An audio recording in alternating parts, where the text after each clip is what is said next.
दोस्तों, अगर आप कहीं घूमने निकले हो और अगर रात के समय आपकी गाड़ी ख़राब हो जाए या फिर कुछ इमरजेंसी आ जाए और आपकी हेल्प करने वाला रास्ते पे कोई ना हो, तो आप क्या करोगे? किसी पास के गांव में हेल्प मांगने जाओगे या किसी को कांटेक्ट करने की कोशिश करोगे? यही हुआ हमारे एक पहचान वाले के साथ। पर उस दिन के बाद से उसका बर्ताव थोड़ा बदल गया है। उसका ट्रीटमेंट भी मुंबई के बड़े हॉस्पिटल में चल रहा है और डॉक्टर ने उसे मेंटली अनफिट बता दिया है।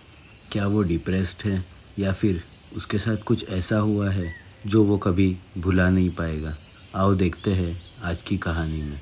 दोस्तों, ये कहानी है 2022 की। आज से 2 साल पहले की बात है। हमारे एक पहचान वाले कोकण घूमने उसके गांव गए थे। उसका गांव कणकवली के आसपास था। वो लोग पहले 3 दिन मालवण में रुके थे। 4 दोस्त मुंबई से मालवण गए थे। मालवण में तारकर्ली और सिंधुदुर्ग फोर्ट घूमने के बाद वो लोग मालवण बीच के पास एक दोस्त के पुराने घर में रुके थे और वो चारों में से एक दोस्त का गांव कणकवली था। वो लोग 8-9 बजे मालवण से कणकवली के लिए निकले। ये रोड आचरा होके जाता है। आचरा एक मिड स्पॉट पड़ता है मालवण, देवगढ़ और कणकवली वालों के लिए।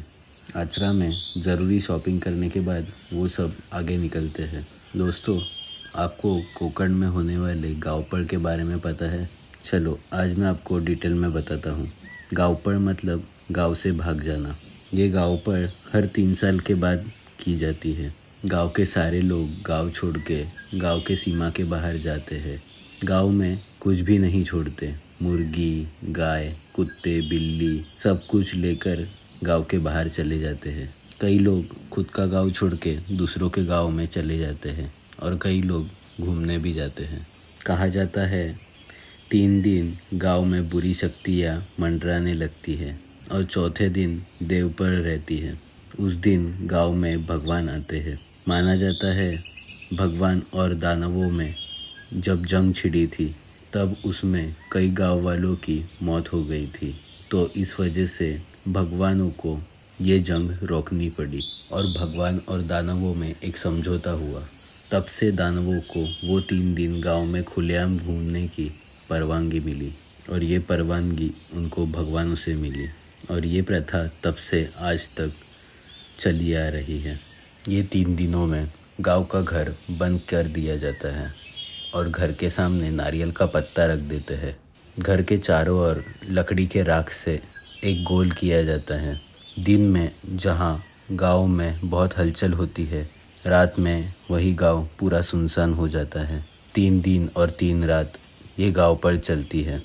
मानते हैं त्रिपुरी पूर्णिमा के दूसरे दिन गांव के रवरनाथ मंदिर में भगवान से कौल मांगा जाता है। भगवान से पूछा जाता है कि ये गाँवपण करनी चाहिए या नहीं। भगवान के ऊपर फूल या नारियल रख के भगवान को सवाल पूछा जाता है और वो फूल और नारियल दाएं और बाएं गिरने के बाद हाँ या ना में जवाब मिल जाता है। उसके बाद पंडित को गांव में बुला के एक तारीख निकालते हैं और ये तारीख को गाँवपरण होती है। आचरा से निकलने के बाद उनकी गाड़ी चिंदर तक पहुंचती है और वो चारों में से सदा नाम का जो एक बंदा रहता है उसको ये गाँवपरण के बारे में पता रहता है। तो वो बाकी 3 दोस्तों को गांव दिखाता है। ये देख, वही चिंदर गांव जिसके बारे में मैं बात कर रहा था। तभी अचानक सचिन गाड़ी वो गांव के तरफ मोड़ देता है। किसे भी मालूम नहीं रहता कि अभी फ़िलहाल गाँवपरण चालू है। वो लोग हंसते हंसते गांव के अंदर पहुंच जाते हैं। गांव के बीचों बीच गाड़ी रुका के गाड़ी में से उतर जाते हैं। गांव में चारों तरफ अंधेरा रहता है और गांव पूरा सुनसान दिखता है। मगर कोकण साइड में इतने रात को वैसे भी सभी सो जाते हैं, तो ये लोगों को वो सब चीज़ें नॉर्मल लगती हैं। ये लोग कार के पास खड़े रह के फ़ोटोज़ खींचने लगते हैं। तभी सदा की नज़र आसपास के घर के ऊपर पड़ती है। सदा बोलता है, ये घर के गेट के ऊपर नारियल का पत्ता लगाया हुआ है, ऐसे क्यों? तो सचिन बोलता है, देख गाँवपरण चालू रहेगी। सब हंसने लग जाते हैं। तभी कुछ ही देर में गांव में ज़ोर ज़ोर से ढोल बजने की आवाज़ आने लगती है। सब लोग डर जाते हैं और गाड़ी छोड़ के गाँव के बाहर भागने लग जाते हैं। लेकिन तभी सचिन गाड़ी स्टार्ट करने की कोशिश करता है। उसको काली परछाइयाँ उसके तरफ आते हुए दिखती हैं। वो बहुत डर जाता है, गाड़ी स्टार्ट नहीं होती। तो वो पास के एक घर के आंगन में रखे हुए लकड़े के बॉक्स में छुप जाता है। वो बॉक्स में छुपे रहता है। तभी वो काली परछाइयाँ उसके गाड़ी को घेर लेती है और गाड़ी को पलटाने की कोशिश करती है। थोड़ी देर बाद वो परछाइयाँ कुछ सूंघते सूंघते सचिन के पास आती है। शायद सचिन को ही सूंघ रहे थे, लेकिन सचिन उनको दिखता नहीं। वो परछाइयाँ वहाँ से चली जाती है। सचिन बॉक्स में काफ़ी देर बैठने के कारण बेहोश हो जाता है। थोड़ी देर बाद सदा और दो दोस्त वहाँ पे रिटर्न आते हैं। सचिन को ढूंढने की कोशिश करते हैं। तभी उनको वो बॉक्स दिखता है। सचिन को वो बॉक्स में से निकाल के गांव के बाहर लेके जाते हैं। सभी डरे हुए रहते हैं। मुंबई रिटर्न आ जाते हैं। पर तब से सचिन का बर्ताव सबको बदला बदला सा लगा। सचिन थोड़ा टेंशन में ही दिखता था। उसने क्या देखा आज तक उसने किसी को नहीं बताया। उसका मुंबई में बड़े बड़े हॉस्पिटल में इलाज चल रहा है, लेकिन डॉक्टर को कुछ पता नहीं चल रहा।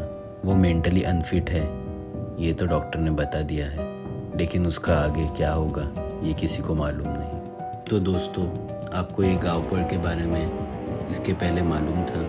अगर मालूम था तो कमेंट सेक्शन में हमें बताइए। और ये गाँवपड़ के ऊपर आपके पास और कोई कहानी रहेगी तो हमें ज़रूर बताइए और चैनल को सब्सक्राइब करना। Thank you.